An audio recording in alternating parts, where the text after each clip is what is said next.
समय की बात है। एक छोटे से गांव में सेठ धनराम नाम का व्यापारी रहता था। गांव में उसकी बड़ी इज्जत थी क्योंकि उसके पास बहुत धन दौलत थी, लेकिन उसकी एक बुरी आदत थी, लालच। धनराम को कभी संतोष नहीं था। जितना भी कमा ले उसे और चाहिए होता। उसके गोदाम में धान और दाल का भंडार एकत्र होता, लेकिन उसकी आंखों में बस और अधिक कमाई का सपना था। एक दिन उसके नौकर ने उसे बताया कि इस महीने का मुनाफा काफी अच्छा हुआ है।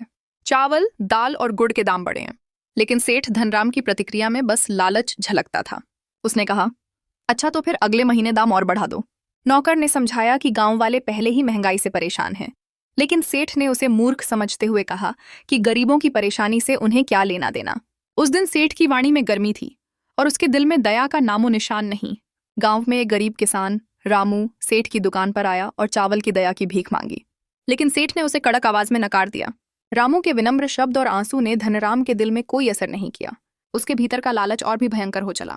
हालांकि उसके बेटे मोहन ने अपने पिता से पूछा कि यदि वे सबकी जमीन ले लेंगे तो लोग कहाँ जाएंगे, लेकिन धनराम ने बेटे की भलाई की बातों को अनसुना कर दिया। गहरी सोच में लीन होकर उसने अपनी अतृप्त लालसा को नया आयाम देना तय किया। फिर गांव में एक साधु आए जिन्होंने सेठ से अन्न की भिक्षा मांगी। सेठ ने उन्हें पहचानते हुए उपहास किया। साधु ने सादगी से कहा, धन तो क्षणिक है, दया ही सच्चा धन है। सेठ का हंसता चेहरा थोड़ी देर तक ठहरा, लेकिन उसकी स्वाभाविक लालच ने उसे देखभाल की भावना से दूर रखा। अंततः कुछ महीनों बाद सेठ का लालच उसे नुकसान पहुंचाने लगा। गांव में पानी की कमी आ गई। एक दिन जब भारी बारिश आई, सेठ का गोदाम ढह गया और सब कुछ बह गया।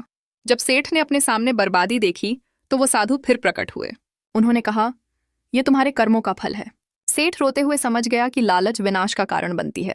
साधु की बातें अब उसके समर्पण के गीत बन गईं। उसने अपनी गलतियों की पहचान की और तुरंत गांव वालों के पास पहुंचा, सच्ची खेद प्रकट करते हुए। उसकी जिंदगी की इस कहानी ने सबको यह सिखाया कि असली धन केवल दया और सहयोग में ही होता है।